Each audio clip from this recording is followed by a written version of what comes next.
सुबहान अल्लाह, बहुत खूबसूरत तिलावत थी। मौलाना साहब आपका बहुत बहुत शुक्रिया। अब जो है हम नाज शरीफ के लिए, ये भी मैं मौलाना साहब को ही दावत दूंगा कि आएँ और बराए मेहरबानी नाज शरीफ के चंद आशार जो है आशार से सामीन को मुनव्वर फरमाएं।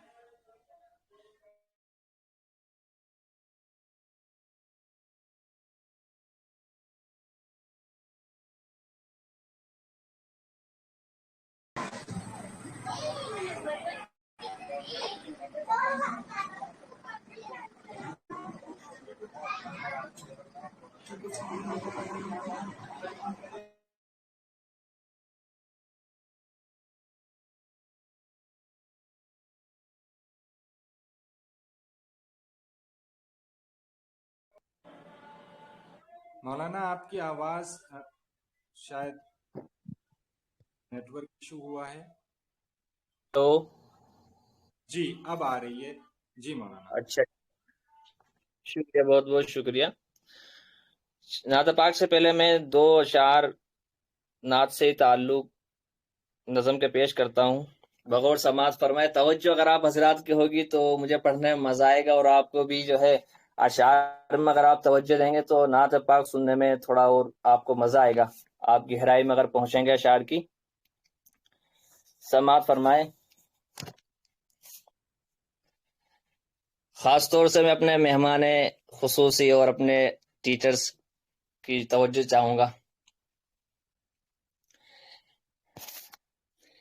कैसे तौसीफ उसकी करूं मैं, जिसका कोई भी सानी नहीं है। कैसे तौसीफ उसकी करूं मैं, जिसका कोई भी सानी नहीं है।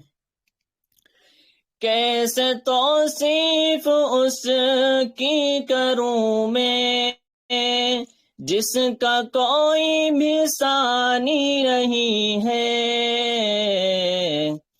मेरे सरकार की नात है ये, मेरे सरकार की नात है ये, जिलजलों की कहानी नहीं है। आखिरी शेर। और वो खसारे में होगा यकीनन, रोज महशर में कल देख लेना। वो खसारे में होगा यकीनन, रोज महशर में कल देख लेना। कमली वाले मेरे मुस्तफा की, कमली वाले मेरे मुस्तफा की, बात जिसने भी मानी नहीं है। शुक्रिया। मैं नात पाक पेश करता हूँ।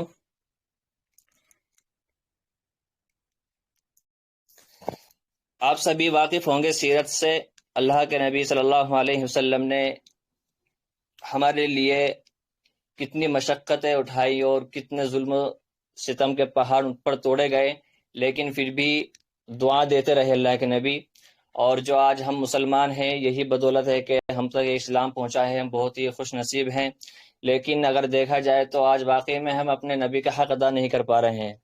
उनकी सुन्नतों को जो है पैरों के तले रौंदा जाता है और एहसास तक नहीं होता। नात पाक पेश करता हूँ, समात फरमाएं। अगर अशार के गहराई पे थोड़ा गौर करेंगे तो वाकई में मजा आएगा सुनने में। किसी गम गुसार की मेहनतों का ये खूब मैंने सिला दिया, किसी गम गुसार की मेहनतों का ये खूब मैंने सिला दिया, कि जो मेरे गम में घुला गया उसे मैंने दिल से भुला दिया। जो जमाल रूए हयात था, जो दलील राह निजात था, जो जमाल रूए हयात था, जो दलील राह निजात था, उसी राह बर के नोकोश पा, उसी राह बर के नोकोश पा को मुसाफिरों ने भुला दिया, कि जो मेरे गम में घुला गया उसे मैंने दिल से भुला दिया। तेरे हुस्न खल्क की एक रमक मेरी जिंदगी में न मिल सकी, तेरे हुस्न खल्क की एक रमक मेरी जिंदगी में न मिल सकी। मैं इसी में खुश हूँ के शहर के, मैं इसी में खुश हूँ के शहर के दरबामों को तो सजा दिया, कि जो मेरे गम में घुला गया उसे मैंने दिल से भुला दिया। मैं तेरे मजार की जालियों ही की मिदहतों में मगन रहा, मैं तेरे मजार की जालियों ही की मिदहतों में मगन रहा, तेरे दुश्मनों ने तेरे चमन, तेरे दुश्मनों ने तेरे चमन में खजा का जाल बिछा दिया, किसी गम गुसार की मेहनतों का ये खूब मैंने सिला दिया। मेरे रहनुमा तेरा शुक्रिया करूँ किस जुबान से भला अदा, मेरे रहनुमा तेरा शुक्रिया करूँ किस जुबान से भला अदा, मेरी जिंदगी की अंधेरी शब, मेरी जिंदगी की अंधेरी शब में चिराग फिक्र जला दिया, कि जो मेरे गम में पिघल गया उसे मैंने दिल से भुला दिया। इस नात पाक का बस आखिरी शेर।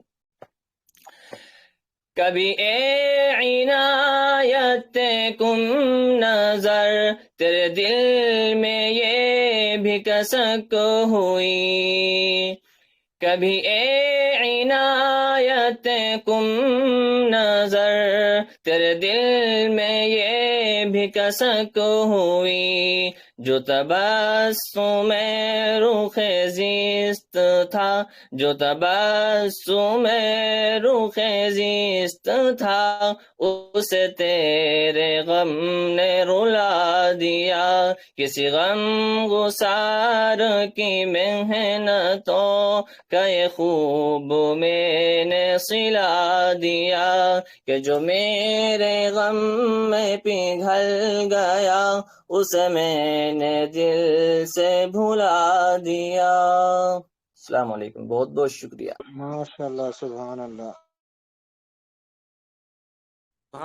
सुभान अल्लाह, माशाल्लाह, बहुत खूब मौलाना सादान साहब, मज़ा आ गया माशाल्लाह। अब जो है हम अपने अगले सेशन की तरफ बढ़ते हैं, और सभी की इजाज़त हो तो जी, हमारे मेहमान भी जो हैं हमारे साथी हैं फ़िलहाल माशाल्लाह, और जो है मैं बिल्कुल इसमें ताख़ीर नहीं करूँगा।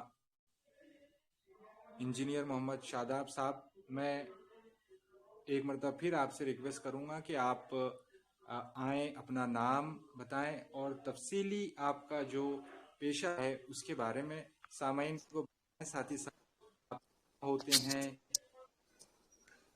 किस तरीके का काम है उसके बारे में थोड़ी सी जानकारी दें। जी, अस्सलाम वालेकुम। आवाज आ रही है आप लोगों को? माशाल्लाह जी। आवाज आ रही है। सबसे पहले तो मैं बहुत बहुत शुक्रिया करना चाहता हूँ हमारे रिजवानी साहब का, जिन्होंने मुझे इस खुसूसी प्रोग्राम में दावत दी है, और ये बहुत अच्छा काम अंजाम दे रहे हैं कि आपने इस सेशन का आगाज़ इतने बेहतरीन अंदाज में किया है जिसका मुझे अंदाज़ा नहीं था। माशाल्लाह, मौलाना सदन नदवी साहब ने बेहतरीन बेहतरीन अंदाज में कुरानुल करीम की तिलावत फरमाई, और हम सब लोगों का दिल जो बेचैनी से भरा है, आज की दुनियावी रंजीदों में हम जिस तरह से मुब्तला हो चुके हैं, और अपनी तालीमात जो हमारे घर से दी जानी चाहिए वो हम तालीमात को छोड़ के सिर्फ और सिर्फ दुनिया के पीछे भाग रहे हैं। तो उन्होंने इस सेशन में हमें एक छोटा सा सबक ये दे दिया है कि हमें दुनियावी तालीम तो हासिल करनी है, लेकिन सबसे पहले हमें अपनी जो दीनी तालीम है उसको ऊपर रखनी है। तो इस सेशन का आगाज ही इस अंदाज में किया गया है कि कुरान शरीफ की तिलावत की गई है, और नाते रसूल मकबूल का जो इतना बेहतरीन अंदाज में इन्होंने सुनाया, मैं इनकी काबिल तारीफ इनसे बहुत पुरशिदा दिल से इनका शुक्र अंदाज करता हूँ। बहुत बहुत जज़ाकल्लाह। तो आप सभी से मैं गुजारिश करता हूँ कि रिजवानी साहब जो इतना बेहतरीन काम अंजाम दे रहे हैं, उन्होंने मुझे इस प्रोग्राम में दावत की है। मैं अभी आपको अपना इंट्रोडक्शन और तारुफ करता हूँ, इजाज़त है? जी बिल्कुल जी हाँ, तो जैसा रिजवानी शाह साहब ने इंट्रोडक्शन में दिया है कि मेरा नाम मोहम्मद शादाब शेख है और मैं पेशे से सिविल इंजीनियर हूँ। बट मेरा दौर इस तरह से शुरू नहीं हुआ था अपनी लाइफ में। मैंने उर्दू मीडियम से मेरा पढ़ाई शुरुआत की है, उर्दू मीडियम से मेरी तालीमात हुई है। मैं गोवंडी में रहता हूँ, गोवंडी जो मुंबई में वाक़ है, वहाँ पे मैं रहता हूँ, और मेरी तालीमात भी मुंबई गोवंडी से ही शुरू की गई थी। वहाँ पे मैंने एक उर्दू मीडियम अंजुमन रियाजुल इस्लाम उर्दू स्कूल में मैंने तालीमात वहाँ से हासिल की। 10वीं तक के मैंने वहीं पे पढ़ाई की, और तालीम के दौरान पे मेरा ऐसा कोई आगे जाके इस तरह का कोई ऐसा फोकस नहीं था कि मुझे आगे जाके करना क्या है। जिस तरह से आजकल के तुलबा भी इसी तरह से सोचते हैं कि 10वीं में मैं आ तो गया हूँ, 9वीं में मैं आ गया हूँ, या फिर मैं कुछ दूसरी चीज़ों में तालीम हासिल कर रहा हूँ, बट मुझे करना क्या है, इस तरह का हमारा कोई गोल नहीं होता। क्योंकि उस दौरान में हमारे जहन इस तरह से नहीं होती है कि हमें आगे का फोकस मिले, या फिर हमें कोई गाइडेंस देने वाला नहीं होता है। तो 10वीं तक मेरा भी बाकी तुलबा की तरह ही जहन था कि बस पढ़ाई कर रहे हैं, पढ़ाई करना है, आगे उर्दू मीडियम से पढ़ रहे हैं, आगे जाके क्या होगा पता नहीं। तो मेरी भी दौर में एक इस तरह का एक मुझे गाइडेंस देने वाला आया, जो कि हर एक तुलबा की ज़िंदगी में आता है। कोई कोई उसे ग्रैब कर लेता है, कोई कोई उसे छोड़ देता है। तो मेरे दौर में मेरी ज़िंदगी की शुरुआत इस तरह से हुई जब मैंने 10वीं तालीमात हासिल की। माशाल्लाह से आप लोगों की दुआओं से मुझे बेहतरीन नंबरात हासिल हुए, और जिस स्कूल में मैं पढ़ता था तो वहाँ पे जो मेरे उसातिज़ा थे, एक उसातिज़ा मुझसे बहुत मुतारिफ हुए, और उन्होंने मुझे मतलब थोड़ी फाइनेंशियल कंडीशन भी मेरी उतनी अच्छी नहीं थी जिस तरह से मतलब एक आम बच्चे की होती है। तो उन्होंने मतलब मुझसे काफ़ी मुझ पे प्रेशराइज किया, मुझे फोर्स किया कि आप आगे पढ़ाई करो, आपका जहन काफ़ी अच्छा है, या फिर आप पढ़ोगे तो मतलब कुछ ना कुछ हमें अपनी कौम के लिए भी करना है, और आपका नंबरात अच्छे आए तो आपको आगे पढ़ना चाहिए। तो उस टाइम पे मेरा कोई फोकस नहीं था कि मुझे सिविल इंजीनियरिंग में जाना है या फिर इंजीनियरिंग में ही एडमिशन लेना है। तो 11 में उनके जिनका नाम कासिम सर था, जो मेरे उस्तातिज़ा है, आज भी मैं उनकी बहुत इज्जत करता हूँ, उनसे मैं राब्ते में भी रहता हूँ कोई भी चीज़ को गुफ्तगू करने के लिए। तो उन्होंने मेरा एडमिशन साबू सिद्दीक कॉलेज में करवाया, जो कि बाइकल्ला के में मौजूद है और वो मुंबई की काफ़ी टॉप मोस्ट कॉलेज है। साबू सिद्दीक में मेरा एडमिशन उन्होंने कराया और मेरा एडमिशन इस वजह से हुआ कि मेरे नंबरात काफ़ी अच्छे थे। मैंने अपने बचपन में ही करियर में मतलब हार्ड वर्क शुरू किया था। नंबरात अच्छी होने की वजह से वहाँ पर मेरा गवर्नमेंट कोटे में एडमिशन हो गया। जहाँ पर लोगों का एडमिशन होता नहीं था, वहाँ पे अल्लाह के करम से मेरा एडमिशन हो गया। और मैंने अपनी 11वीं में पढ़ाई जैसे ही दाखिलात की, तो जिस तरह से ये सेशन में हमने टॉपिक रखा है इंग्लिश स्पीकिंग का, तो सबसे पहला मेरा बैरियर वहीं से शुरू हुआ कि मुझे इंग्लिश तो आती नहीं थी। अब क्या करें, अब यहाँ पर आ तो गए हैं, नाम भी उस्तादिज़ा ने लिखा दिया है प्रेशराइज करके। अब वहाँ पे हमने दाखिला तो ले लिया, अब करे तो करेंगे। अब एक बार हम बोलते हैं ना, तालाब में कूद तो जाते हैं, अब तैरना कौन सिखाएगा? तो अब तैरना भी हमको ही सीखना है। अब हम अपने से जम ले लिए हैं, अब तो तैरना भी हमें ही सीखना है। तो वहाँ पे हमारी शुरुआत हो गई। हर मज़ामीन जितने भी थे पूरे के पूरे कन्वर्ट हो गए। जहाँ पे हमने मादरी जबान में पढ़ाई हासिल की थी उर्दू में, तो अब यहाँ पे आए तो हर चीज़ इंग्लिश में नजर आने लगी। अरे यार, अब करे क्या, कैसा करें? सेमेस्टर आएगा, यूनिट टेस्ट आएंगे, वहाँ पे एग्जामात होंगे, तो पास नहीं होंगे तो फिर किस तरह से आगे बढ़ेंगे? उस्तातिज़ा का जो कॉन्फिडेंस था हमारे ऊपर, उसको किस तरह से हासिल करेंगे? तो अब कूद तो गए, तो करना तो पड़ेगा। तो इस सिलसिले में हम हमारे दोस्त दो तीन जो 4-5 सर्कल थे, यार अब करना तो पड़ेगा, ये सोच के हम पीछे नहीं हटे। हमने धीरे धीरे इंग्लिश में मतलब ऐसा छोटे छोटे मजामीन होते थे। सबसे पहले तो हमने एक ही चीज किया, आप लोगों से अगर मैं ओपनली बताऊं या फ्रेंडली तौर पे ऐसा बताऊं कि हमें आता तो कुछ नहीं था, इंग्लिश में उतना समझ में नहीं आता था। हम उस चीज को बाय हार्ट करना शुरू करते थे। लाइक अभी कोई क्वेश्चन है, उसका आंसर बाय हार्ट करना शुरू करते थे। समझ में तो नहीं आ रहा है बट हम रट रहे, उसको रटना शुरू करते थे इंग्लिश में। अब ऐसा धीरे धीरे होने लगा कि हमने उसने रटना शुरू हुआ। यूनिट टेस्ट 1 आया, जो क्वेश्चन आते थे हम उसको लिखना शुरू करने लगे। फिर एक दौर ऐसा भी आया कि जब हम हर कोई चीज को रट लेते हैं, और हमारे उस्तातिज़ा को जब वाइवा होता था, जिस तरह के टेस्ट होते थे, तो उसमें क्या होता था, जब जमानी तौर पे भी हमको सवालात के जवाब देना पड़ते थे। जब हम कोई चीज रट लेते हैं ना, तो दिमाग में हमें उस चीज को मतलब समझ में आए या ना आए, लेकिन हम उस चीज को बोल पाते थे। समझ रहे हो आप लोग? वो चीज को जब हम बोल पाते थे ना, तो हमें एक कॉन्फिडेंस आता था अंदर से, अरे यार मैं बोलना तो शुरू कर दिया, भले समझ में नहीं आ रहा है, लेकिन एक डिस्क्राइब किया हुआ कोई सवाल हमसे कोई कर रहा है तो मैं उसे काफी आसानी से बोल पा रहा हूँ। तो आज के दिन मैं उसे बोलना शुरू कर रहा हूँ। तो ऐसा होने लगा कि हमने जब बोलना शुरू किया तो हमें उस चीज के ऊपर में थोड़ा थोड़ा कॉन्फिडेंस आने लगा, अपने आप पे ट्रस्ट आने लगा। हमारे जो साथी थे कि चलो यार बोलना तो सीख लिया, अभी हमें इसको समझ में भी आना चाहिए ना, वो तो इम्पोर्टेंट है। बोलना तो ठीक है, बोल लेते हैं, बच्चे भी बोल लेते हैं, उसको समझना इम्पोर्टेंट है। तो उसके लिए हमने सबसे पहले हमारा उसको ऐसा बोलते हैं ना, कोई भी चीज को सीरियस आप लोगे तो वो चीज नहीं कर पाओगे। उससे आप कोई भी चीज को फनी अंदाज में लीजिए, मजाहिया तौर पे लीजिए, कोई भी गेम के तौर पे लीजिए। जैसा हम उसको कोई भी गेम खेलते थे, दिन भर में हम कोई भी 5 वोकेबलरी में से वर्ड उठाते थे, पास्ट टेंस हो, वर्ब लेते थे और उसको याद करते थे उसके मायने के साथ में। और शाम में हम ऐसा 5-5 वर्ड रोज एक दूसरे को आपस में बताते थे। वो सामने वाला बोलता था ये इसका वर्ड का मतलब आप बताइए, तो हम इस तरह से उस वर्ड का मतलब जानने लगे। फिर उसको धीरे धीरे हमने उसको सेंटेंस में कन्वर्ट करने सीखा। मतलब शुरू किया हमने रटने से, रटने के बाद में हमने छोटे छोटे वर्ड्स को लेके उसके मायने समझने लगे। फिर उसको टूटे फूटे अल्फाज में हमने उसको जुमला बनाया। जुमला बना के बाद में हमने आपस में बोलना शुरू किया। होता था शुरू में काफी जुमले ऐसे निकलते थे जो हमें समझ में भी नहीं आते थे और बहुत गलत भी निकल जाते थे, मतलब जिसका लोग मजाक भी उड़ाते थे। तो उस चीज का हम ऐसा सोच के चलेंगे, यार लोग मजाक उड़ा रहे हैं, अभी हमको शर्मिंदगी हो रही है, तो हम किस तरह से आगे बोले।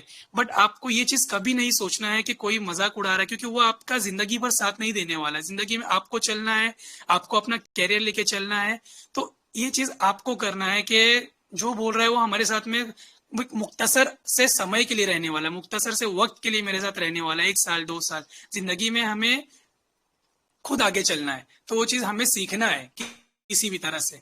तो ये चीज को नजरअंदाज करे कि कौन हमारा मजाक उड़ा रहा है, कौन हमें किस तरह से समझेगा। तो आप उसको ये चीज जहन नशीन कर लीजिए और आगे बढ़ते जाइए। जी रिजवानी भाई, आप सहमत है हमारी बात से? हमारा दौर तो इसी अंदाज में शुरू हुआ। तो आगे ऐसा होने लगा कि हम इंग्लिश जब बोलने लगे जुमला टूटा फूटा निकलता था। फिर धीरे धीरे एक ऐसा वक्त आया, हमने धीरे धीरे इंजीनियरिंग में एडमिशन लिया। इंजीनियरिंग में बड़े बड़े प्रेजेंटेशन आने लगे, तो वहां पर हमने कभी अपना कॉन्फिडेंस लूज नहीं किया। भले से हमें इंग्लिश में थोड़ा सा बोलने में डर होता था, 50 लोगों का मजमा होता था, 100 लोगों का मजमा होता था। वहां पे जाके कोई एक टॉपिक होता था, जैसा टेक्निकल टॉपिक होते थे, हम उसको पूरा समझते थे। समझने के बाद में उसको एक्सप्लेन करा जाता था। तो सबसे इम्पोर्टेंट चीज एक ही चीज है, इंग्लिश सीखना कोई बड़ी चीज नहीं है। आपके अंदर में कॉन्फिडेंस किस तरह का है और आप उसको किस ट्रस्ट के हिसाब से बोल सकते हो, वो इम्पोर्टेंट है। और साथ ही साथ में आप उसके ऊपर में डेली कितना प्रैक्टिस करते हो, ये बहुत इंपॉर्टेंट है। अभी एक मिसाल के तौर पे, हम जब हमारा प्रेजेंटेशन हुआ करता था, तो हम प्रेजेंटेशन देने जाने से पहला मुख्तसर 2-3 दिन पहले तक हम अपना मिरर में प्रैक्टिस करते थे, जो कि बहुत ही इफेक्टिव वे है कोई भी लैंग्वेज सीखने का। ना इंग्लिश, बल्कि मैं तो समझता हूँ सबसे मुश्किल लैंग्वेज जो है आज के दौर में सीखना, वो उर्दू है। हकीकतन उर्दू है, जो हम सबको आती है, क्योंकि वो हमारे घर में बोली जाती है, वो हमारी मादरी जबान है, हम उसे घर में सीखते हैं, घर में बोलते हैं, इसलिए वो आती है। लेकिन हमारा डिसएडवांटेज यही है कि हमें इंग्लिश हमने कभी अपने घरों में बात नहीं की है। और एक और इसके अंदर में डिसएडवांटेज ये है कि हमने जो स्कूल में एडमिशन लिया वहां पे भी उर्दू मीडियम में लिया, तो वहां पे भी कभी बोली नहीं जाती थी, जिसकी वजह से हमें एक डर होता है कि यार इंग्लिश बहुत ही मुश्किल चीज है, हम नहीं सीख सकते। देखा जाए तो अगर आप इंग्लिश बोलना शुरू करोगे ना, तो आप हार्डली 6 महीने के अंदर में इंग्लिश को इस अंदाज में बोल लोगे कि आप अपनी बातों को सामने वाले को मनवा लोगे और सामने वाला क्या बोल रहा है वो आप समझ सकते हो। तो इस अंदाज में आप ऐसा शुरू करिए कि मिरर प्रैक्टिस करना शुरू करिए, वोकेबलरी के कुछ 5 डेली वर्ड्स ले लीजिए, उस वर्ड्स का प्रिपरेशन करिए, उसका मीनिंग समझिए, उसको अपनी जिंदगी में लेकर आइए। आप जहन में कोई चीज सोच रहे हो, ज्यादातर लोग सोचते हैं तो हम अपनी मादरी जबान में सोचते हैं, उर्दू में सोचते हैं, हिंदी में सोचते हैं। तो धीरे धीरे कोशिश करिए कि वो चीजों को हम दिमाग में इंग्लिश में सोचा करें। ये एक बहुत ही अच्छा वे है कोई भी चीज को समझने का। जिस तरह से मैंने एक कोट पढ़ा था, बहुत पहले मैंने एक कोट पढ़ा था कि the more that you read, the more things you will know, the more that you learn, the more places you will go. इसका मतलब यह है कि जितना ज्यादा हम कोई चीज को पढ़ते हैं, उतना ही ज्यादा हम उस चीज को सीखते हैं, और उस चीज को सीखते हैं तो हम उस चीज को अपनी जिंदगी में उतार सकते हैं। तो बोलने का मतलब यही है, कोई भी चीज हमें प्रैक्टिस के बिना हासिल नहीं होगी, हमें उस चीज के ऊपर में मेहनत करनी पड़ती है। बट मेहनत इस अंदाज में करिए, डर के मत करिए कि ये चीज बहुत सीरियस ले लीजिए कि हमें नहीं आएगा तो हमारा क्या होगा। उससे हमें एक जिंदगी के रूटीन के हिसाब से लीजिए, जैसा हम बाकी काम करते हैं। किसी का घर में कुछ काम होता है, किसी के बाहर अपने जॉब्स होते हैं, उस जॉब्स को हम करते हैं, अपने अंदाज में करते हैं। हम इतना कर करके उस चीज में इतना तजुर्बेकार हो गए हैं कि वो चीज अभी हमें बहुत आसान लगती है। तो इसी तरह से इंग्लिश की भी शुरुआत आप लोग इस अंदाज में करिए, बहुत ज्यादा दिमाग के ऊपर में प्रेशराइज नहीं हो जाइए कि मेरे को एक ही दिन में सीखना है। कोई भी चीज एक दिन में हासिल नहीं होती। मेरी एग्जाम्पल है, मैंने 11वीं में शुरू किया, तो मुझे सीखते सीखते 11वीं से 12वीं का दौर आया। उसके बाद में मेरा अल्लाह के करम से इंजीनियरिंग में एडमिशन हुआ। वहां पे भी मुझे काफी कुछ मतलब हर्डल्स आने लगी, रुकावटें आने लगी। धीरे धीरे 1 साल गया, 2 साल गया, तो अल्हम्दुलिल्लाह आज के वक्त मतलब 7-8 साल बीत गए, तो अब हम इंग्लिश इस अंदाज में बोल पाते हैं कि मतलब सामने वाले को समझ में आ जाए, और सामने वाला किस तरह बोल रहा है वो हमें समझ में आ जाए। और आप लोगों को एक और बात बताना चाहूंगा, जिस तरह से इंडस्ट्री में मैं हूँ, अभी मुझे इंजीनियरिंग की पढ़ाई कंप्लीट किए हुए सन 2016 में मेरी इंजीनियरिंग पढ़ाई कंप्लीट हुई। उसके बाद से मैं इंडस्ट्री में ज्वाइन हुआ। ज्वाइन करके आज ऑलमोस्ट मुझे 7 इयर्स कंप्लीट हो गए। बट आप लोग को अगर मैं एक चीज अगर बताना चाहूँ ना, टेक्निकल नॉलेज जो हम हासिल करते हैं अपनी कॉलेज से, अपनी इंजीनियरिंग से, या फिर अपने अपने शोबे से, उसका जितना ही महत्व और जितना ही इम्पोर्टेंट है, उससे काफी कम इंग्लिश का इम्पोर्टेंट है। हमें हमारी टेक्निकल चीजों पे काफी फोकस करना होता है। अगर आप कोई बच्चे यहाँ पे तुलबा टेक्निकल कोर्सेज कर रहे होंगे, या फिर कोई दूसरी पढ़ाई कर रहे होंगे, या कोई भी चीज से जुड़े होंगे, तो इंग्लिश को ही आप सब कुछ मत समझ लीजिएगा। मेरा बोलने का मतलब ये है कि इंग्लिश ही हर कुछ नहीं होती। इंग्लिश एक पार्सल है कम्युनिकेशन को सिर्फ ट्रांसफर करने का, हमारी बातों को सामने लोग कन्वे करने का। सारी चीजें आपके अपने हुनर से ही आती है। तो इंडस्ट्री में आज मैं 7 साल से हूँ। आज भी मैं के रहेजा कॉरपोरेशन कंपनी में मैं काम करता हूं, जो कि इंडिया की टॉप मोस्ट 4 कंपनीज में आती है कंस्ट्रक्शन एंड इंडस्ट्री की लाइन में। नंबर 1 पे है आपका Lodha group developers private limited. Number 2 पे डीएलएफ कंपनी है जो आईपीएल मैचेस करवाती है। नंबर 3 पे आप लोग ने नाम सुना होगा शाहपुर जी पल्लून जी, इंटरनेशनल कंपनी है जो सारे इंटरनेशनल लेवल पे काम करती है। इसी तरह नंबर 4 पे कंपनी आती है के रहेजा कॉर्पोरेशन, जो कि टॉप मोस्ट 4 कंपनीज में मेरा अल्हम्दुलिल्लाह आप लोगों की दुआओं से मेरा यहाँ पर इंटरव्यू वगैरह हुआ। तो इंटरव्यू के अगर मैं आपको हालात बताऊं तो उस दौरान इंटरव्यू में भी मेरा कम्युनिकेशन जो फेस टू फेस राउंड होता था, तो फर्स्ट राउंड जो होता है एचआर राउंड, जिसमें हमें ह्यूमन रिसोर्स राउंड कहते हैं, कि इंट्रोडक्शन राउंड होता है, वो सिर्फ वही मेरा इंग्लिश में हुआ था। बाकी जो मेरा सेकंड राउंड है टेक्निकल राउंड, थर्ड राउंड जो है मेरा क्विज राउंड था, फोर्थ राउंड जो मेरा था वो पूरा बेस सॉफ्टवेयर बेस्ड राउंड था।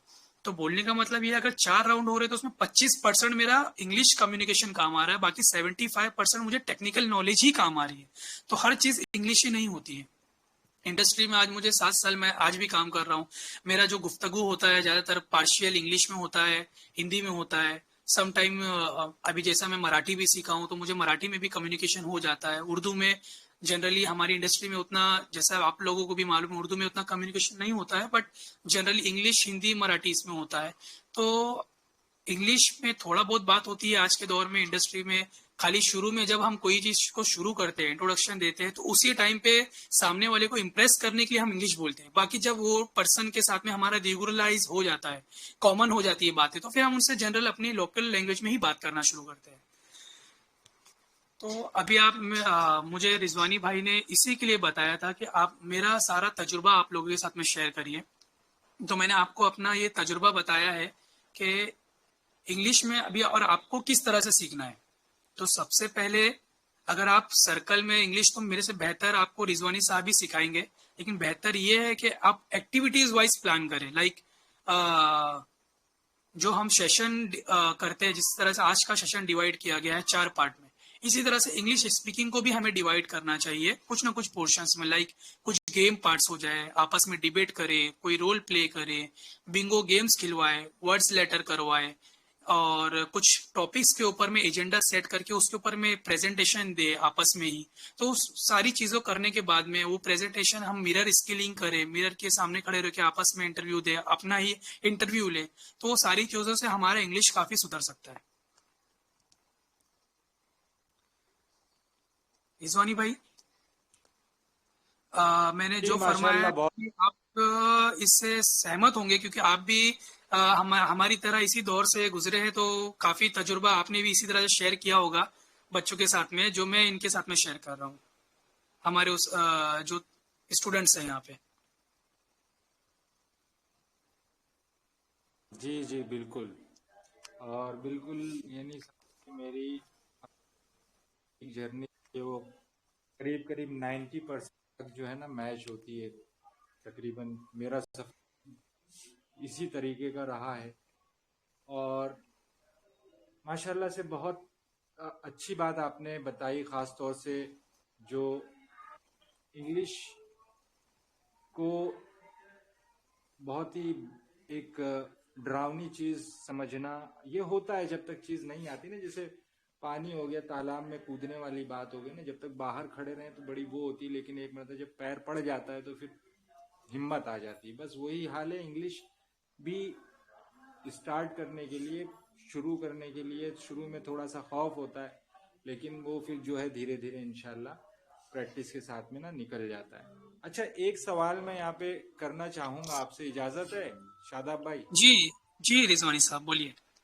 जी, एक ना ऐसा तजर्बा आपकी लाइफ का जो है, अगर आप शेयर करना चाहें कहीं, जब इंटरव्यू के दौरान में या कभी जब आप प्रेजेंटेशन वगैरह दे रहे होंगे उस दौरान में, ऐसा मौका कभी आपको आया ज़िंदगी में कि आपको यूं लगा हो प्रेजेंटेशन के बाद या इंटरव्यू के बाद, अरे मैंने ये चीज़ तो मैंने गलत बोल दी थी इंग्लिश में, और आपको जो है उसकी वजह से कोई दिक्कत पेश आई हो कभी भी? माशाल्लाह से बहुत अच्छा सवाल आपने किया रिजवानी भाई। मैंने अपने स्पीच में ये चीज़ नहीं जोड़ पाया, आपने सामने से ये चीज़ बयान की है, तो मैं इसके बारे में भी वजाहत करता हूँ। मेरे साथ ये एक बार नहीं 2 से 3 बार हो चुका है रिजवानी साहब। पहली बार तो ये, जब मैंने अपना इंटरव्यू 2017 में मैंने एक छोटी कंपनी से शुरुआत की थी अपनी, जहाँ पे मेरा इंटरव्यू हुआ था, और वहाँ पे totally face to face round था, सामने सारे मैनेजर्स बैठे हुए थे इंटरव्यू लेने के लिए। तो शुरुआत तो इंटरव्यू इंग्लिश में उन्होंने किया था, और मैं इतना फ्रस्ट्रेट था, मेरा लाइफ का फर्स्ट इंटरव्यू था कि मैं किस तरह से फेस करूंगा, किस तरह से उनके सवालात के जवाबात मैं दूंगा। बट जब उन्होंने क्वेश्चन आंसर करना शुरू किए तो स्टार्टिंग में मैंने अपने इंट्रोडक्शन वगैरह दिया, जहाँ पे जिस तरह से हम अपना बायोडाटा शेयर करते हैं सामने वाले को, like my name is Shadab Mohammad Sheikh, I am coming from this village, I am coming from this city, I have taken the master degree from this college. So मतलब इस तरह से जब मैंने अपनी शुरुआत किया था तो मैं काफी वोबल हो जा रहा था, काफी मतलब शुरू में बहुत तकलीफ आ रही थी, कुछ कुछ अल्फाज मेरे बदल जा रहे थे। लाइक अगर जैसे मुझे बोलना है कि I am coming from, I am living in Govandi, so sometime ऐसा निकल जाता है कि हम बोलते हैं आई am going from Govandi, means I am coming from Govandi. तो ऐसा होता है, कभी कभी जुमले हमारे जबान से अक्सर निकल जाते हैं क्योंकि हम उस चीज से फेमिलियर नहीं होते हैं। तो इसी दौर में एक पूछा गया था मुझे सवाल, आप कहाँ से बिलोंग करते हो, आपका नेटिव प्लेस किधर है। तो मैंने इस टाइम पे एक बार ऐसे ही बोल दिया था, my native place is Govandi and I am coming from Lucknow. Means मुझे बोलना ये था कि my native place is Lucknow and I am coming from Govandi. ये होता है, कभी कभी फ्रस्ट्रेशन में हो जाता है इंसान, जब इंटरव्यू वगैरह फेस करता है तो उसके निकल जाता है मुंह से। बट मुझे लगता नहीं कि ये सारी चीजें उतना असर करती है, एक आध अल्फाज अगर ऊपर नीचे हो जाते हैं, क्योंकि जब मेरा इंटरव्यू हो गया था तो ऐसा मुझे लगा था मैंने ये स्टेटमेंट गलत दी है, बट अल्हम्दुलिल्लाह से मेरा इंटरव्यू पास हो गया, मैंने सिलेक्शन भी हो गया। तो इस चीज से तो मुझे समझ आई कि वो एक जुमले की वजह से मेरा रिजेक्शन नहीं हुआ। आप समझ रहे हो वो चीज को, वो जुमले की वजह से मेरी रिजेक्शन नहीं हुई, मतलब मेरा अप्रूवल हो गया, उन्होंने वो चीज के ऊपर ध्यान नहीं दिया। तो एक जुमला अगर इंसान के मुंह से निकल भी जाए तो उसकी इतना इफेक्टिवनेस नहीं होती कि जितना हम समझ बैठते हैं और इतना डर जाते हैं। तो हम जरूरी नहीं इंग्लिश में ही गलत बोलते, कभी कभी हमारी जबान से उर्दू में भी गलत जुमले निकल जाते हैं। तो आप इस चीज को इस तरह से मत कंसिडर करिएगा कि इफेक्टिव है कोई जुमला अगर हम बोलते हैं वो गलत निकल जाए तो। ठीक है रिजवानी भाई। और दूसरा पेश मंजर मेरी जिंदगी में 2022 में जब मैं के रहेजा कॉरपोरेशन ज्वाइन कर रहा था, और उस दौरान भी इसी तरह से एक हादसा, मतलब बोलते हैं छोटा सा इंसिडेंट हो गया था, जब मुझे इंग्लिश का थोड़ा सा बैरियर आ गया था, जबकि मेरी इंग्लिश की कम्युनिकेशन इस दौरान काफी बेहतरीन थी। बट एक होता है कि हम दिल में एक फियर फैक्टर लेके चलते हैं, यार डेली तो यूज नहीं करते हैं ना इंग्लिश, कभी कभार यूज होती है, इंटरव्यूज में यूज होती है, आपस में कलीग में, कॉलेजेस में और ऑफिसेज में यूज होती है, घर में तो नहीं होती ना। वो एक फैक्टर हमेशा होता है, तो फैक्टर होता है, बट मुझे नहीं लगता कि इसका इतना बड़ा इफेक्ट पड़ता है लाइफ में। होता है 19-20 कभी कभी जुमले गलत हो जाते हैं, बट हमें करेक्ट करके आगे बढ़ जाना चाहिए जिंदगी में, और भी की चीजें सीखना चाहिए साथ ही साथ में। और प्रेजेंटेशन के दौर पे मेरे को एक और ध्यान है कि जब मेरा इंजीनियरिंग में टेक्निकल राउंड में, फाइनल राउंड में मेरा टेक्निकल राउंड हो रहा था, उस टाइम पे मेरा प्रेजेंटेशन था, जिसका प्रेजेंटेशन मेरा कंक्रीट के ऊपर था। मेरा सब्जेक्ट कंक्रीट है, सिविल इंजीनियरिंग से मैं बिलोंग करता हूँ, तो मेरा सब्जेक्ट कंक्रीट के ऊपर था, जिसके ऊपर मुझे 1 घंटे का स्पीच देना था। पूरा कंप्लीट कंक्रीट का यूज कैसा होता है, क्या होता है, इसके ऊपर स्पीच देना था, जो कि बाकायदा रिकॉर्डिंग हो रहा था, वीडियो रिकॉर्डिंग वो चल रहा था, और कॉलेजेस के सारे डायरेक्टर, सारे स्टाफ्स थे। उसके सामने तो मैंने ना जाने कितनी गलतियां की। उस टाइम पे तो उतने बोलते हैं ना, हम हुनर नहीं थे, उतना इंग्लिश भी अच्छी नहीं थी। 2016 की बात है ये। तो उस टाइम पे जब मैंने अपना रिकॉर्डिंग बाद में आ जाता है, 1 महीने बाद में रिकॉर्डिंग जब मैंने अपनी देखा, तो रिकॉर्डिंग में मेरे से काफी जुमला गलत हो गए थे, सेंटेंस काफी गलत हो गए थे। बट उसके बावजूद भी मतलब मैं अल्हम्दुलिल्लाह मुझे अच्छे मार्क्स मिले, मैं पास हो गया। हर इंसान कैसा होता है ना, हर जुमले को एकदम गौरव फिकर से नहीं सुनता है। जब हम किसी को अपने आप को प्रेजेंट करते हैं सामने वाले को, तो हर चीज को गौरव फिकर से नहीं सुनता है। हमें तो यही समझ के चलना चाहिए जितने भी हमारे सामने बैठे हैं वो सब एक गाजर मूली है। तो उससे क्या होता है ना, हमारे दिल में जो फैक्टर होता है ना, फियर फैक्टर, वो पूरी तरह से खत्म हो जाता है कि यार जो भी आएगा वो बोलूंगा मैं, सामने कोई भी बैठा रहे उससे मुझे फर्क नहीं पड़ता है, मुझे अपना काम है बोलना, सामने वाला काम है सुनना।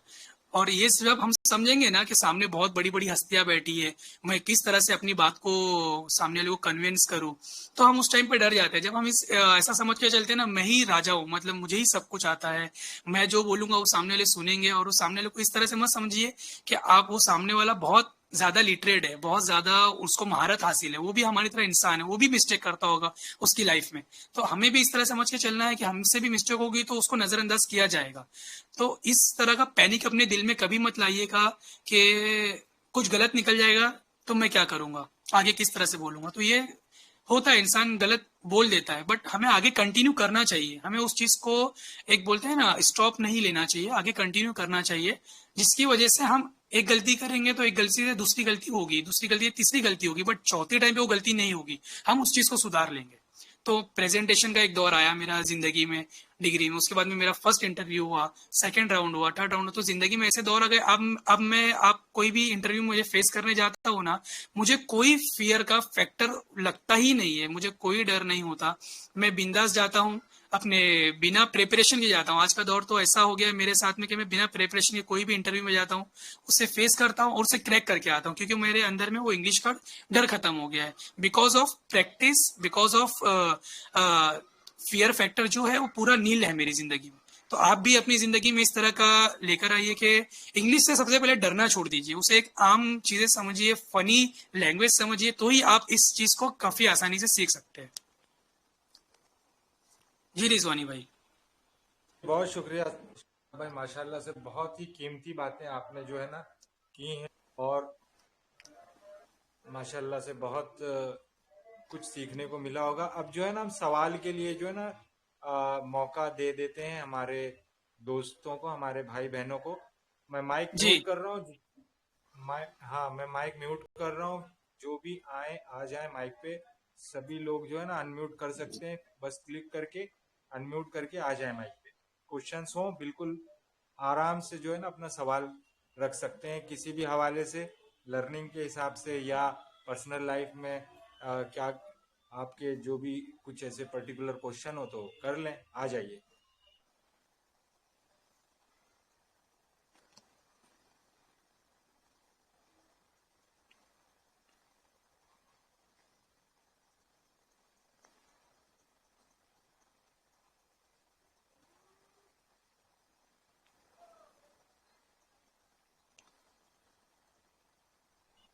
अस्सलामुअलैकुम।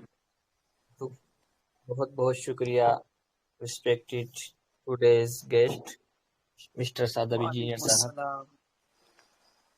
बहुत जी बहुत वेलकम। शुक्रिया। अल्लाह से दुआ है अल्लाह आपके इल्म में इजाफा करे। आपने जो बातें बताई बहुत ही हमारे लिए बेनिफिशियल बातें हैं ये, और अगर हम इनको अप्लाई करेंगे अपने ऊपर तो यकीनन इससे हम फायदा उठा सकते हैं। कुछ बातें आपने बहुत अच्छी बताई कि आपको खुद आगे चलना है। सबसे पॉइंट की बात तो ये है कि आपको खुद चलना है आगे, और इसके लिए आपको ये नहीं देखना है कि कौन क्या कह रहा है, मजाक बना रहा है, नजरअंदाज कर रहा है। अच्छा, मैं एक सवाल ये करूंगा आपसे कि सभी के फील्ड्स ये ऐसे नहीं है कि वो कोई इंजीनियरिंग करें या फिर कोई जो है जॉब्स करें, बल्कि अक्सर ज़्यादा तक जहाँ तक मेरा ख्याल है, आई थिंक कि कुछ टीचिंग में है और कुछ ऐसे फील्ड्स में जी है कि वो इस्लामी तालीम को लोगों तक पहुंचाना चाहते हैं। यकीनन हम जी समझते हैं कि आज के दौर में इंग्लिश इसके लिए भी बहुत ज़रूरी है। तो अब हमें ये फेस करना पड़ता है कि वहाँ पर एक तो माहौल नहीं है, और फिर इसी तरह चलो टीचर तो हमें मिल गए अभी फिलहाल के तौर पे, मिसाल के तौर पर अगर हम कहीं ऐसे एक मान लीजिए जंगल के अंदर हैं और हमारे पास सिर्फ ये फोन है, एंड्रॉयड फोन है, और बस यही हमारे पास है, तो हम ऐसे माहौल में बाहर जब दुनिया में आए तो हम इंग्लिश स्पीकर बनकर कैसे निकल सकते हैं ऐसे माहौल में रहते हुए भी, जहां हमें 3 या 4 महीने का बाद माहौल मिले। जी जी मौलाना सदन नदवी साहब, आ, आपका सवाल का मतलब ये है कि जैसे आपने बताया कि हर कोई पेशे से इंजीनियरिंग या फिर टीचिंग या फिर इससे वाबस्ता नहीं होता, कोई दीनी तालीमात में भी रुजू रखता है और चाहता है कि वो इंग्लिश सीखे, और उसे हर चीज़ मुयस्सर ना हो। लाइक जिस तरह से रिजवानी साहब टीचिंग करते हैं, या फिर अभी आपको तो उनका साथ मिला है, तो अल्हम्दुलिल्लाह आप तो इंशाल्लाह मैं दुआ करता हूँ कि आप 1 साल के अंदर में ही काफ़ी अच्छी इंग्लिश बोलना शुरू कर देवे। आपका सवाल पहले तो ये है कि जंगल में आपको इंग्लिश सीखना है, तो फिर मतलब किस तरह से, मतलब हम सिर्फ एक मोबाइल के ज़रिए किस तरह से सीख सकते हैं।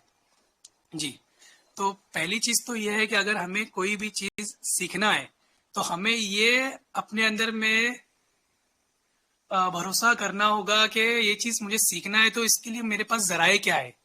तो सबसे पहला ज़राया आपके पास में उस वक्त क्या मौजूद है। अभी आपके पास में आपका फ़ोन अवेलेबल है, तो आप आपके फ़ोन के थ्रू गूगल प्ले पे बहुत सारी इस तरह की एप्लीकेशंस है जिसके ज़रिए आप इंग्लिश को काफ़ी अच्छे से तरीके से सीख सकते हैं। और इवन आपके पास इंटरनेट नहीं भी है, तो आप उसके ज़रिए ऑफलाइन डिक्शनरीज डाउनलोड कर सकते हैं। और भी ज़राए है, जैसे ऑफलाइन डिक्शनरी के साथ में हमें एक फ्रेजेस की आती है, एक सेंटेंस बुक आती है। आप अपने साथ में 2-3 इंग्लिश बुक का मैं आपको नाम बताता हूँ। एक रैपिडेक्स करके एक इंग्लिश बुक है जो आप अपने साथ में हर वक्त कैरी कर सकते हैं, जिसके ज़रिए आप 6 महीने के अंदर में काफ़ी अच्छी इंग्लिश को सुधार सकते हैं। बट उसे सुधारने के लिए हमें एक मेंटर लगता है, जो यहाँ पे रिजवानी साहब आपके साथ में काम अंजाम दे रहे हैं।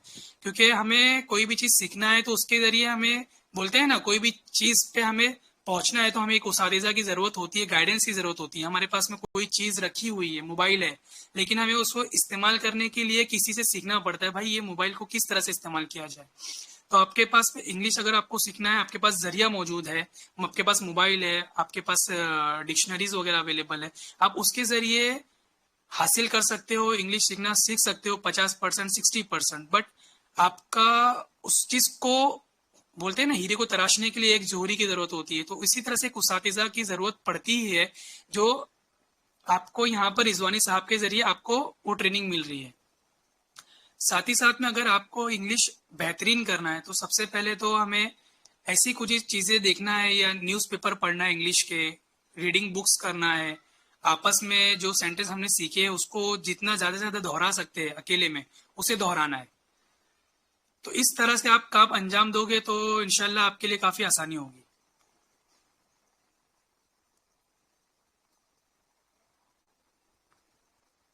बहुत बहुत शुक्रिया, जज़ाकल्लाह खैर।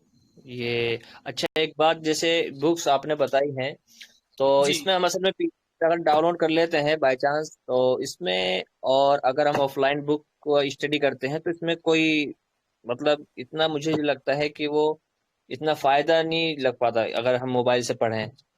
तो इसके बारे में बताइए, मतलब ये थोड़े बस एक दो स्टेप ये बता दीजिए जो ज्यादातर इंग्लिश के अंदर ज्यादा रोल अपनाते हैं ज्यादातर, वो तरीका जी, बता अभी दीजिए। बट मेथोडोलॉजी रोल किस। आपको बताता हूँ नदन जी, मौलाना साहब आपको मैं मेथोडोलॉजी बताता हूँ किस तरह से हम इंग्लिश को काफ़ी आसानी से सीख सकते हैं बुक के बिना भी। तो कैसा होता है, जैसा भी हमारा घर का माहौल होता है, अतराफ का माहौल होता है, वहाँ पे इंग्लिश का बैरियर ये है कि हम इंग्लिश को बोलना ही नहीं चाहते, इंग्लिश सीखते ही नहीं है। सबसे पहली चीज़ ये है। तो हमें पहला कुछ स्टेप्स और टिप्स ये मैं आपको दूंगा, जो टिप्स और स्टेप्स मैंने अपनी लाइफ में इम्प्लीकेट किया है और उसको काफ़ी अच्छी तरह से इफेक्टिव बनाया है मेरे काम को लेके। तो सबसे पहला ये है कि आप अपने आप से ही इंग्लिश बोलने के लिए शुरुआत कीजिए। Like every day you spend 20 minutes in front of mirror. आप हर दिन ऐसा एक मामूल बनाइए कि मुझे 5 मिनट इंग्लिश में बात करना है, मेरे साथ कोई बात करने वाला नहीं है, तो मुझे अपने से बात करना है। क्योंकि सबसे बड़ी नेगेटिविटी हमारे अतराफ में और हमारे माशरे में ये है कि हम आपस में इंग्लिश बात करने वाला हमारे पास कोई है ही नहीं। क्योंकि हमारे घर का माहौल में इंग्लिश ज़्यादा बात नहीं की जाती है, हमारे स्कूलों में, मदरसे में इंग्लिश में ज़्यादा इतना इम्पोर्टेंस नहीं दी जाती है। तो वो हिसाब से आप सबसे पहले शुरुआत कीजिए कि आप खुद ही इन फ्रंट ऑफ मिरर आपका 5 से 10 मिनट स्पेंड करना शुरू कीजिए इंग्लिश को लेके। मतलब आपने जो कुछ भी दिन भर में वर्ब सीखा है, उस वर्ब के थ्रू या कोई सेंटेंस सीखा है, like I am going to drink the water in every half an hour, मैं हर आधे घंटे में पानी पीऊंगा। I am going to watch some Islamic videos in from the YouTube channel. मैं डेली का एक रूटीन बनाऊंगा कि मुझे यूट्यूब से इस्लामिक चैनल कुछ सीखना है। इस तरह का सेंटेंस जो मैंने बनाया है, इसको आप है ना मिरर के सामने बोलना शुरू करिए 10 मिनट।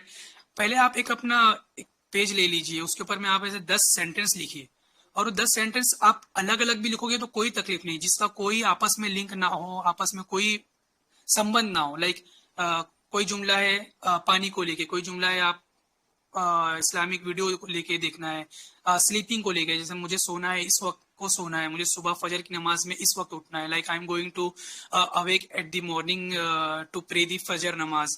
इस तरह के 10 सेंटेंस ले लीजिए और उसको आप डेली प्रैक्टिस कीजिए मिरर के सामने, और धीरे धीरे ये करते करते आप स्टार्ट करिए मजमून बनाना। कोई भी एक टॉपिक पकड़िए, लाइक जो आप जिस तरह से तालीम में बता रहे टीचिंग लाइन में किस तरह से होना चाहिए, तो टीचिंग लाइन में हम अपने स्टूडेंट्स को कोई एक टॉपिक सिखाते हैं, तो उस टॉपिक को आप पकड़िए, उसके ऊपर में 10 सेंटेंस इस तरह से लिखिए कि वो आपस में लिंक हो, और उसको in front of mirror start करिए। तो आपका कैसा होगा, जैसे जैसे ट्रस्ट अपने अंदर में आएगा कि मैं इंग्लिश बोल पा रहा हूँ, सामने वाले समझ बोल पा रहा हूँ, और मैं अपने आप को मिरर में देख के बात कर पा रहा हूँ, तो आपका पहला रुझू ये होगा कि आप दूसरों के सामने ही बोल पाओगे। ये सबसे इफेक्टिव वे है इंग्लिश बोलने का। दूसरा इफेक्टिव वे है कि आप इंग्लिश में सोच पाते हो कि नहीं। लाइक अभी मैंने ये सोचा है कि अभी मुझे ये सेशन खत्म करने के बाद में खाना खाना है, खाना खाने के बाद में मुझे नमाज पढ़ने का जाना है, ईशा की नमाज के लिए मुझे जाना है। तो आप ये चीज को दिमाग में उर्दू में सोच रहे हो या हिंदी में सोच रहे हो, तो आप इस चीज को दिमाग में इंग्लिश में सोचना शुरू करिए। तो ये आपका सेकेंड इफेक्टिव वे है इंग्लिश को आगे बढ़ाने के सीखने का। Like we spend a large of time thinking in only in our language. हम ज्यादातर अपना टाइम जो है ना हिंदी में देते हैं सोचने के लिए, आप उसको इंग्लिश में सोचना शुरू करिए।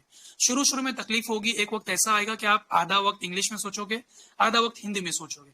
कुछ टाइम बाद ऐसा होगा, 2 साल जाएगा, 3 साल बाद जाएगा, जो आपके डेली रूटीन में है वही अल्फाज में आपको बोल रहा हूं सोचने के लिए। अगर आपको वो अल्फाज नहीं समझ में आ रहा है तो आप उस वक्त डिक्शनरी का इस्तेमाल कर सकते हो, जो मैंने आपको बताया एंड्रॉइड से, उस वक्त का मतलब निकाल के उसको दिमाग में सोचना चालू करिए। ये हो गया दूसरा इफेक्टिव है। तीसरा है जो काफी इफेक्टिव माना जाता है आजकल की इंडस्ट्री के हिसाब से, वो होता है रिकॉर्ड व्हाट यू स्पीक। जो भी हम बात करते हैं, जैसे आज आपने मेरे साथ में जो सेशन किया, अगर ये सेशन को कोई यहाँ पे यूजर, कोई स्टूडेंट रिकॉर्ड कर रहा हो, और मैंने काफी चीजें इंग्लिश में बोली है या कुछ उर्दू में बोली, हिंदी में बोली, तो वो चीज को रिकॉर्ड करके अगर हम वापस से सुनते हैं तो हमें इस चीज से अंदाजा लगता है कि मैंने क्या क्या इंग्लिश में बात की है, मैंने कितना सही बात किया है, मुझे उसमें किस तरह से करेक्शन करना है फ्यूचर में। तो ये एक अच्छा मीडियम माना जाता है रिकॉर्ड करके स्पीक इंग्लिश में करने का, जो एक हम कह सकते हैं कि वीकनेस का बैरियर दूर करता है रिकॉर्ड करके स्पीक को। ये भी एक अच्छा मीडियम माना जाता है इंग्लिश को समझने का। दूसरा एक चौथा एक अच्छा इफेक्टिव वे ये है कि हम जो भी शोज देखते हैं मोबाइल में, हमारे पास कुछ यूट्यूब में वीडियोस आते हैं, तो आजकल एक बहुत अच्छा ऑप्शन निकल गया यूट्यूब में, सब टाइटल कैप्शंस इंग्लिश में आते हैं। तो हम कोई स्पीच देख रहे हैं, कोई मौलाना साहब की तकरीर सुन रहे हैं, या फिर कोई इंफॉर्मेटिव वीडियो देख रहे हैं आजकल के दौर के बारे में, तो उसमें हम कैप्शन ऑन करके उसका सब टाइटल आता है नीचे। आप कोई भी हिंदी में कोई बोलता होगा ना तो नीचे सब टाइटल आता है, तो वो जब बोल रहा है हिंदी में या उर्दू में तो हमें समझ में आ रहा है, बट उसको इंग्लिश में किस तरह से बोलना है तो नीचे सब टाइटल आता है। तो अब वो सब टाइटल को रीड करना शुरू करिए, तो क्या होगा, इससे आपको समझ में आएगा। वो बंदे ने बोला था मैं खाना खाने जा रहा हूँ, तो नीचे सब टाइटल में ऐसा आएगा I am going to eat. तो आप पढ़ोगे तो आपको मतलब समझ में आएगा, यार इसने हिंदी में ये बोला था, उसका मतलब इंग्लिश में ये होता है। तो उससे एक आपको एक अच्छा बूस्ट मिलेगा, आपका प्रोनाउंसिएशन अच्छा होगा, आपका ग्रामर अच्छा होगा, इसी दौरान आपकी स्पीकिंग स्किल अच्छी बढ़ती जाएगी। और लास्ट बट ये बहुत ही अच्छा इफेक्टिव वे है, अगर इन चारों चीजों को हम नहीं कर पा रहे तो पांचवा एक अच्छा ऑप्शन ये है कि हम कोई भी चीज को रीड एंड राइट इंग्लिश में लेके जाए। कोई भी चीज को हम पढ़े, उससे लिखे, और लिखने के बाद में उसका मतलब वर्ड निकाले। जैसा अभी मैंने कोई टॉपिक रीड किया न्यूज़पेपर से, कोई एक सब्जेक्ट उर्दू मजमून, इनकलाब पेपर हो या कोई भी एक मजमून मैंने रीड किया, रीड करने के बाद में मैंने उससे लिखा, जैसा अभी हमारे न्यूज़पेपर आते हैं इंग्लिश में, उसको मैंने रीड किया, एक टॉपिक रीड किया, उसमें से टॉपिक रीड करने के बाद में मैंने उसको रिटर्न किया, तो इससे हमारी राइटिंग स्किल भी अच्छी होगी। बोलते हैं ना, हम जब कोई चीज को लिखते हैं ना तो हमारे बॉडी के सारे आज़ा काम करना शुरू करते हैं, हमारे हाथ लिखना शुरू करता है, हमारा दिमाग वर्जिश पे आ जाता है। तो इससे क्या होता है, हम काफी अच्छे से, और जब लिखना शुरू करते हैं तो हमें काफी अच्छे से वो चीज समझ में आने लगती है। मैं लिख रहा हूँ, जैसे कि I am going to write something in English, मैं लिखने जा रहा हूँ कुछ चीजें इन इंग्लिश में, तो जब हम कोई चीज को लिखते हैं ना, तो हमारे दिमाग की नसें और जो बोलते हैं दिमाग के जो ब्रेन्स और न्यूरोलॉजी सिस्टम होते हैं ना, वो काफी इफेक्टिव वे में काम करते हैं, जिससे हम काफी अच्छा से सीख सकते हैं। तो आप कोई भी चीज को लिख कर देन उसको समझने की कोशिश करिए। समझ में नहीं आ रहा है तो उसका मतलब आप निकालिए, उसका मतलब लिखिए, डिक्टेशन करिए। आपको कोई चीज का मतलब नहीं पता है, लाइक टेनासिटी मतलब डिटरमाइन होना, कोई भी चीज को लेकर डिटरमाइन होना। इस चीज का मतलब आपने न्यूज़पेपर में निकाला, आपने उसे राइटिंग में लिखा, आपको उसका मतलब नहीं समझा, आपने डिक्शनरी ओपन की, देन उसका मतलब निकाल के उसको उर्दू में आपने लिखा 50 बार, तो आपको उसका मतलब समझ में आ गया, जो फ्यूचर में आपके दिमाग से कभी नहीं जाएगा। तो एक 5वीं स्किल होती है रीड एंड राइट का मेथड होता है, जिसे हम बहुत ही इफेक्टिव समझते हैं, जो मैंने अपनी जिंदगी में खुद किया है। हमारे एक प्रोफेसर थे, वो हमें यही गाइड करते थे कि बेटा आपको कोई भी चीज सीखना है ना, तो उसका इमला लीजिए। इमला मतलब डिक्टेशन करना। हम 5 वर्ड हमें इंग्लिश में मिलते थे, हम उसको पूरा पेज भर के लिखते थे, उसको इंग्लिश में लिख के उसका उर्दू में मायने भी लिखते थे। तो ये एक चीज बहुत अच्छी होती है, वो हमारे जहन नशीन जिंदगी भर के लिए हो जाती है वो चीज, तो हम कभी नहीं भूलते। कुछ कुछ चीजें होती है कि हमने तर्जुमा किया है बट हम भूल जाते हैं। बट ये एक ऐसी इफेक्टिव वे है राइटिंग, जिसे हम कभी फ्यूचर में नहीं भूलेंगे, कोई भी चीज लिख के याद करेंगे। ये 5वां तरीका जो 100% सक्सेसफुल माना जाता है। चौथा है कंसिस्टेंट होना। हम कितना कंसिस्टेंट है हमारी प्रैक्टिस को लेके, और कितना पॉजिटिव है, कितना कंसिस्टेंट है। कोई भी चीज को हमें सीखना है तो उस चीज के लिए पॉजिटिव होना बहुत जरूरी है, और प्रैक्टिस बहुत जरूरी है, और हार्ड वर्क बहुत जरूरी है। तो आप ये करिए, इंशाल्लाह आप देखिए धीरे धीरे 1 साल के अंदर में आपको काफी कुछ चीजें आपके अंदर में तशरी होती हुई नजर आएगी। इंशाल्लाह 20% नहीं तो 30% आप ज्यादा अच्छे इफेक्टिव कर सकते हो। अगर आप इन चीजों को अपनाओगे तो 40-50% तक आप पहुंच सकते हो। आने वाले 2 साल में आप 60% पहुंच सकते हो। कोई भी आजकल के दौर में ऐसा नहीं कि गारंटी दे के 3 महीने में फ्लुएंटली इंग्लिश में बात कर सके। कोई भी इस तरह का गारंटी नहीं दे सकता है। आपको हर कोई इस तरह का गाइड करेगा कि इंग्लिश बोला किस तरह जाता है, समझा किस तरह जाता है, डेली रूटीन में वो सेंटेंस किस तरह से हम इस्तेमाल कर सकते हैं। बट एट दी एंड उस चीज को हमें प्रोलॉन्ग करना है, उस चीज को हमें काफी अच्छा लेके जाना है लंबा टाइम तक। ये नहीं सोचना है कि 3 महीने में मुझे नहीं आया तो अब मैं नहीं सीख पाऊंगा। अरे आप उसको टाइम दीजिए, 1 साल दीजिए, 1.5 साल दीजिए, 2 साल दीजिए, ऑटोमेटिक आपको वो चीजें आने शुरू हो जाएगी। कोई भी चीज हम जगह पे नहीं सीखते, कोई भी लेवल को हम डायरेक्टली अचीव नहीं कर पाते, हमें स्टेप्स भी चढ़ना पड़ता है। तो एक एक स्टेप्स को हम क्लाइम करके हुए ऊपर चढ़ते हैं। तो इसी तरह से डायरेक्ट हम कोई भी चीज को हासिल नहीं कर सकते। तो एक एक कदम चढ़िए, बहुत चीजें एक साथ मत लेके चलिए कि ये भी करना है वो भी करना है। At a time take one thing and start working on that. मेरा यही बोलना है। ठीक है मौलाना साहब? Very beneficial. Thank you for increase our knowledge and give us such uh, advices. Thank you very much. Thank you. Inshallah, we will be if we will be apply in inshallah हम इंशाल्लाह कामयाब हो जाएंगे। इंशाल्लाह इंशाल्लाह। एक quote है, मुझे अभी आप ये मैंने आपको इतना डिस्क्राइब किया तो मुझे याद आया, एक कोट है कि knowledge is of no values unless you put it into practice. जब तक कि हम कोई चीज को प्रैक्टिस में नहीं लाएंगे ना, तो हम उस चीज को हासिल नहीं कर पाएंगे। जी रिजवानी भाई, आप सहमत होंगे इस कोट के साथ मेरे साथ? 100% इससे मैं सहमत हूँ कि इल्म जो है जब तक वो बाहर ना निकले, अपना रंगो रूप ना दिखाए, प्रैक्टिस में ना आए, तब तक तो वो है, नॉलेज है, इंफॉर्मेशन है, लेकिन उसका कोई इस्तेमाल ही नहीं है, तो फिर जो है क्या ही हो। तो प्रैक्टिस जो है वो बहुत जरूरी है जी। और ये बात जो आपने कही ना शादाब भाई लास्ट में भी जी कि ये एक प्रोसेस है सारा, यानी जी प्रोसेस का मतलब ये हो गया कि इसमें ये छोटी छोटी मंजिलें हैं और ये एक सफर है। सीखना एक इंसान का ना, मेरे हिसाब से ना, जब तक वो मरता नहीं है तब तक वो सीखता रहता है। क्या ख्याल है?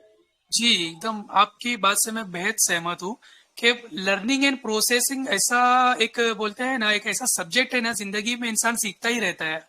हमारी आज इंडस्ट्री में मुझे भी ऐसा लगता था, मैंने बहुत सारी चीजें सीख ली अपनी जिंदगी में, अब कुछ नहीं करना है, अब डेली रूटीन करना है, then finish, my job is finish, daily सुबह जाना है, ये काम करके आना है, my work is finish. But due to the technologies coming in nowadays, मतलब इतनी सारी टेक्नोलॉजीज आ रही है दुनिया में, तो हमें हर दिन कुछ ना कुछ सीखना ही है। कोई भी चीज कभी खत्म नहीं होती, हमें जब तक कि लाइफ है उस वक्त तक सीखना है। उसको इम्प्रूव करते ही रहना है। कोई भी चीज हम कंसिडर नहीं कर सकते कि हम 100% अचीव कर चुके हैं। आजकल के टाइम पे हर ईयर में आप देखोगे ऑक्सफोर्ड यूनिवर्सिटी की जो डिक्शनरी है उसमें हर ईयर में 10,000 न्यू इंग्लिश वर्ड जुड़ रहे हैं। जो पुराने जो हम वर्ड यूज करते हैं साथ ही साथ में हर 10,000 इंग्लिश के वर्ड इंग्लिश ऑक्सफोर्ड यूनिवर्सिटी जो लंदन में मौजूद है उसमें जुड़ते जा रहे हैं। तो हमें और वर्ड सीखना है, तभी सीखेंगे क्योंकि दुनिया ये वर्ड सीख रही है और उसको अपनी लाइफ में इम्प्लीमेंट कर रही है। तो हमें भी साथ साथ में वो चीज को सीखते रहना है ताकि हम उनको फेस टू फेस वो वर्ड का मीनिंग समझ सके। तो ये बोलने का मतलब यही है कि process is going on, process चलता रहेगा, आपको भी साथ साथ में सीखते जाना है। माफ कीजिएगा, मैं आपको इंटरप्ट कर रहा हूँ। ये जी फैजान बेटा, आपकी स्क्रीन जो है ना, ये आप ना ऑफ कर लें। शायद आपका स्क्रीन ऑन हो गया है तो आपकी मोबाइल स्क्रीन दिख रही है। मैं नहीं चाहता कि जी जी बहुत शुक्रिया जी। हाँ शादाब भाई कंटिन्यू करो। जी, तो जहाँ पर मैंने अभी आपको ये बताया कि लर्निंग इज अ प्रोसेस, मतलब लाइफ में प्रोसेस चलता ही रहेगा सीखने का। जिस तरह से ऑक्सफोर्ड यूनिवर्सिटी वाले हर ईयर में इंग्लिश के नए नए वर्ड निकाल रहे हैं। अभी ये यहाँ पे हम सब्जेक्ट सिर्फ इंग्लिश का ले रहे हैं क्योंकि हमारा टॉपिक ही इंग्लिश स्पीकिंग है। बाकी भी लाइफ में टेक्नोलॉजीज में हर टाइम पे कुछ ना कुछ नए नए इंप्रूवमेंट्स आ रहे हैं।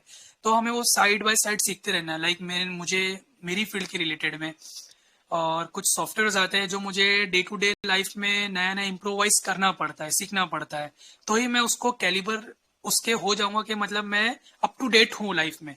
तो इसी तरह से इंग्लिश भी एक ऐसा सब्जेक्ट है जो हर डे उसमें नए नए वर्ड्स जुड़ रहे हैं। तो उस वर्ड्स के साथ में अप टू डेट रहना ये एक प्रोसेस है। तो आप ऐसा मत समझिए कि मैंने इंग्लिश 3 महीने में सीख लिया, 1 साल में सीख लिया तो बस हो गया, उतना ही इम्प्लीमेंट करो। आप जितना रीड करोगे, लिखोगे, बोलोगे, सामने वाले के साथ में करोगे तो उतनी अच्छी आपकी इंग्लिश होती जाएगी इंशाल्लाह। और फ्यूचर में जिस तरह से आप बोलना शुरू करोगे तो आपको ऑटोमेटिक लगने लगे यार मेरी लाइफ में और नए नए वर्ड्स से आपका बोलते हैं ना, नए नए वर्ड्स के साथ में आपका एक इनिशियलाइजेशन होगा, नए नए वर्ड्स के साथ में आपका तारुफ होगा, वो भी वर्ड आप सीखोगे। तो ये इट इज अ प्रोसेस जो लाइफ पर चलता रहेगा आपके साथ में बस। माशाल्लाह। और किसी के सवाल हो बेटा कर आ जाए माइक पे। मैं म्यूट कर रहा हूँ। कल कुछ क्वेश्चंस हो, कोई आज राय देना चाहे इस टॉपिक,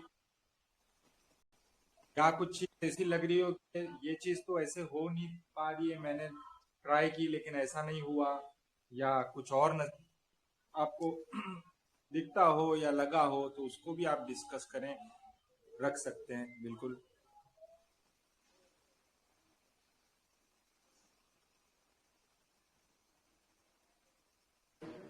जी अस्सलाम वालेकुम।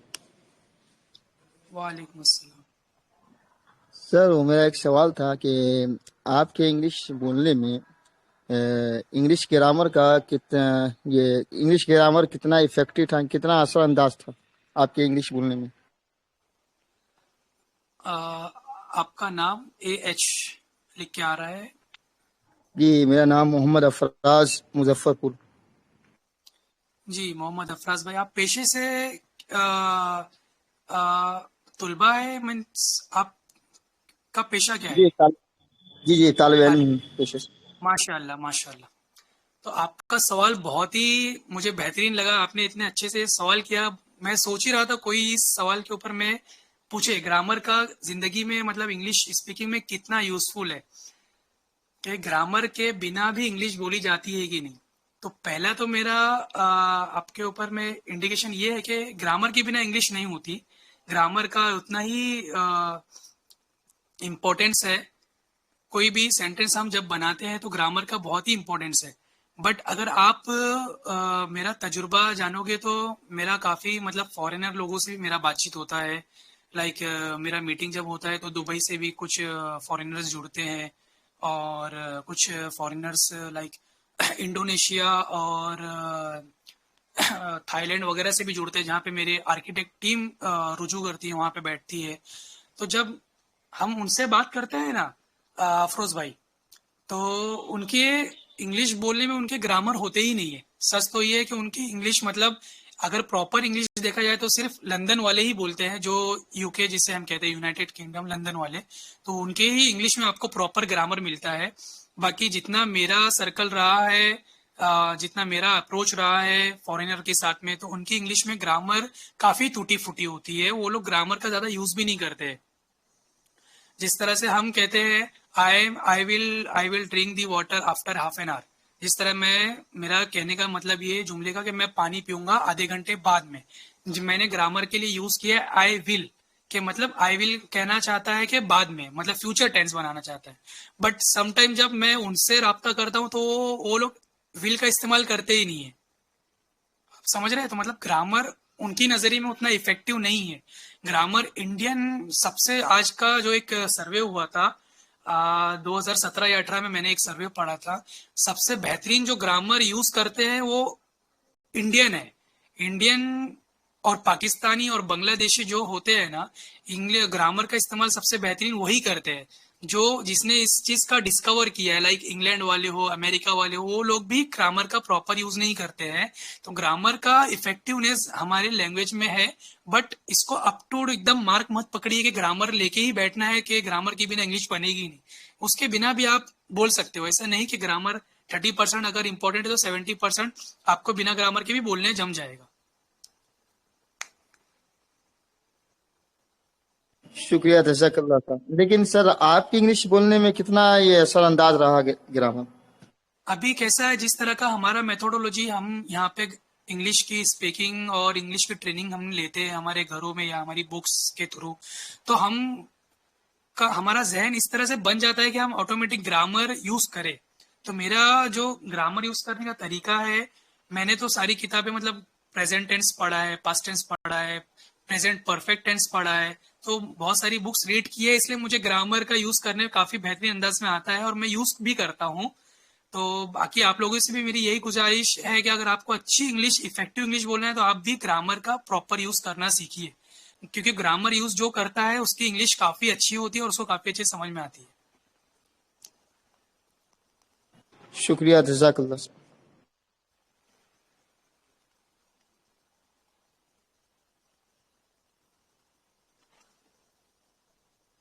अरे और कोई सवाल? आइए पूछिए यार, राय तो दीजिए कम से कम। इतना खामोश लोग। मुस्तफा बुखारी भाई, मैं आपको दिल की गहराई पेश करता हूँ। आपका दीदार हुआ दिनों बाद। वालेकुम अस्सलाम वरहमतुल्लाह। कमर भाई आप कैसे हैं? ठीक है, बहुत शुक्रिया, बहुत मेहरबानी। वालेकुम सलाम।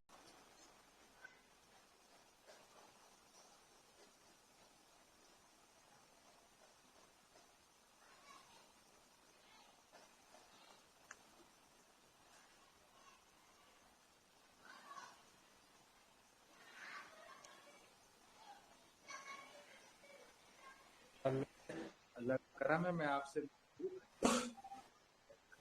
करूंगा इंशाल्लाह भी बाद में। और जहाँ उमर भाई भी आए हुए हैं माशाल्लाह से जी। अच्छा, तो और कोई सवाल है? किसी को और कुछ पूछना है शादाब भाई से? कोई और सवाल हो तो पूछ लें, या तो टेलीग्राम पे कांटेक्ट तो आपको पता ही हो गया है, टेलीग्राम पे टच में रहें। मराठी भी माशाल्लाह से शादाब भाई को अच्छी आती है, तो कभी कुछ मराठी से जुड़ा हुआ कोई ऐसा हो जिसमें आपको मदद चाहिए होगी, तो बिल्कुल जो है शादाब भाई से इंशाल्लाह वो मदद हासिल कर ली जाएगी। क्या ख्याल है? अब ये नहीं कि फिर जो है ना आप मुझे बताएं तो फिर मैं इंशाल्लाह उनके टाइम के हिसाब से फिर मैं जो है वो दे दूंगा। जी इंशाल्लाह। अच्छा, आप जो और भी ना शादाब कुछ, भाई जी जी जी रिजवानी भाई बोलिए। जी, एक चीज और कि इंग्लिश स्पीकिंग तो है अपनी जगह, ठीक है, जस्ट स्पीकिंग भी इम्पोर्टेंट है।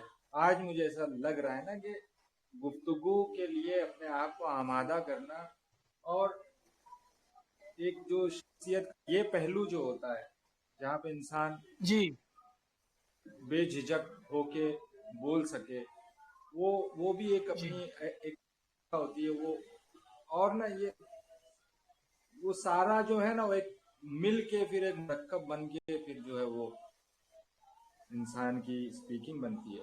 तो इंशाल्लाह वो सारी चीजें जो है ना देखेंगे। और कोई जी सवाल वगैरह हो सादान भाई? अब्दुल खलील शेख आए हैं माशाल्लाह से, वाह भाई वाह।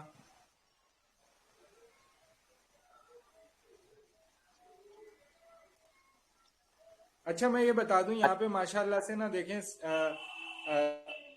शादाब भाई, यहाँ पे माशाल्लाह से मौलाना सादान नदवी साहब हमारे साथ हैं, मौलाना नावेद साहब हैं, मौलाना अफराज साहब हैं।